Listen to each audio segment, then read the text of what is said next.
नारद जी एक दिन वहाँ से निकले और वो मिल गई पार्वती जी, फूलों का चयन कर रही थी। तो नारद जी को बचते हुए देखा पार्वती ने, और पार्वती ने रोका, अरे रुक रुक नारद रुको, भाई या तो यहाँ आना नहीं चाहिए था, और आए हो तो मिल के जाओ। ये क्या वो हमारे आश्रम से निकल के जा रहे, वो मेरे सामने से। माँ को प्रणाम किया पार्वती को, उनसे कहा माँ प्रणाम आपको, थोड़ा जल्दी में था। न जाना कहाँ है, हरि के द्वार पर, हरि के द्वार पर। अब उनको बुरा लगा कि महादेव भी तो हर है, ठीक है हरि बड़े हैं, हमारे स्वामी उनको भजते हैं, पर इस तरह से भी कुछ देर ठहर, जलपान कर, कोई नई बात बताओ। तो उन्होंने कहा नई बात तो इतनी है माँ जो आपको नहीं पता, और कुछ मुझे थोड़ी सी पता है, पूरी मुझे भी नहीं पता, थोड़ी सी पता है, बाकी सब महादेव को पता है। एक बात ऐसी है मुझे थोड़ी सी पता है, पूरी मुझे भी पता नहीं है, बाकी महादेव को पता है। एक नई बात ही है। क्या बात है? बोले आपके पति मुंडों की माला पहनते हैं कभी कभी, आपको ये नहीं पता मुंड किसके हैं ये, हमें इतना सा मालूम है किसी स्त्री के हैं, अब ये किसके हैं आप पता लगा लेते। नारद जी को जाने दिया पार्वती ने, देवऋषि प्रस्थान कीजिए। माने व्यग्र होकर पूछा महादेव से कि अभी नारद जी आए थे, भगवान बड़े सीधे हैं, भोले हैं, निश्चल हैं। बोले मुझे ऐसा लगता है कि वो मुंडों की बात कह के गया है क्या, नारद के मुंड माला मैंने किसकी पहन रखी है, और शायद वो ये भी क्या कर गया है कि किसी स्त्री के हैं। तो बोली हाँ देव ये तो बात है।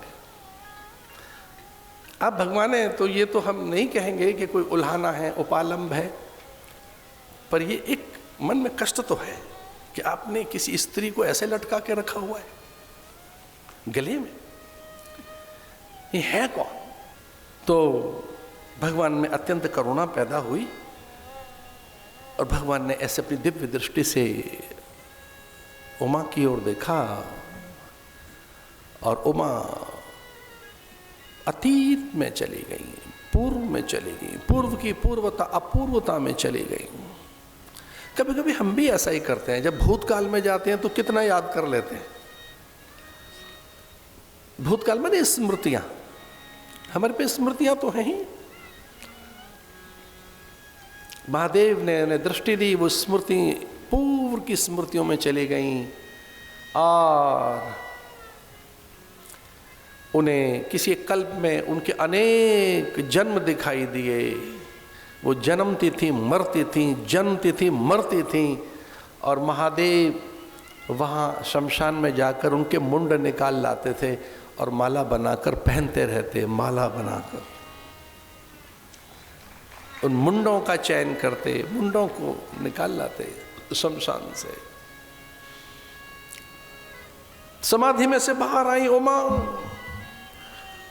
नेत्र गीले हैं, और वो कहने लगी कितना स्नेह है आपका हमसे कि अपने वक्षस्थल पर लटकाए घूम रहे हो मेरे मुंड।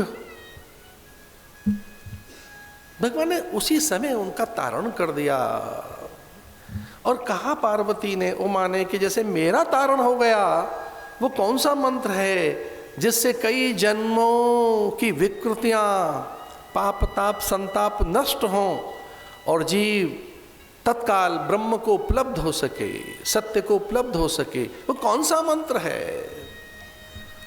महादेव तैयार हो गए बताने के लिए, और महादेव ने कहा वो कोई और मंत्र नहीं, ये सीधा मंत्र है। मिलकर बोलो हरि ओम।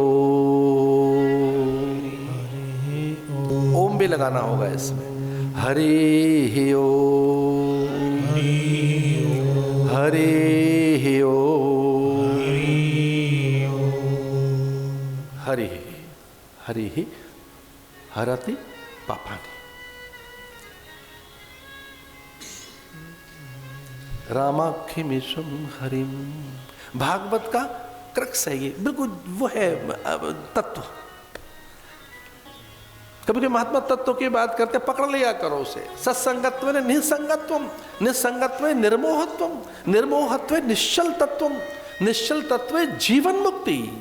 भगवान भाष्यकार हमारे गुरुदेव पूज्य आद्य शंकराचार्य हमारे गुरु, हम सबके गुरु, भगवान भाष्यकार भगवान शंकराचार्य कहते हैं, क्या कहते हैं? सत्संगत्वेन निसंगत्वम। अब तरने की बात पूछ रहे हैं कि कहाँ से तरेंगे? सत्संग में आओ। निसंगत्वम, कई जन्मों की जो आप पर विकृतियां और कई स्मृतियां और कई लिए बैठे हो जन्म मरण के चक्कर के लिए, प्रारब्ध, कर्म फल। आप क्या सोच रहे हैं? जो आपने सोचा वही आप हैं। ये कर्म फल आपको लिए बैठा है, सुख दुख के रूप में, यश अपयश के रूप में, मान अपमान के रूप में, स्त्री पुरुष के रूप में। ये कर्म फल है जो लिए बैठे हैं आप।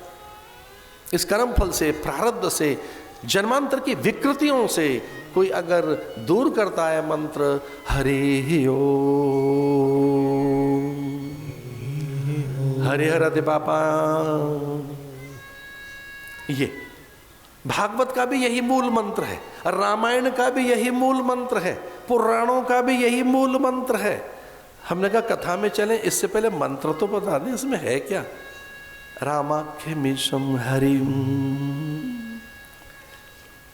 हरि। अब कई बार गुरु उसको आगे पीछे कुछ और कर देते हैं, हरि जरूर लगाएंगे। हरि हरति पापा।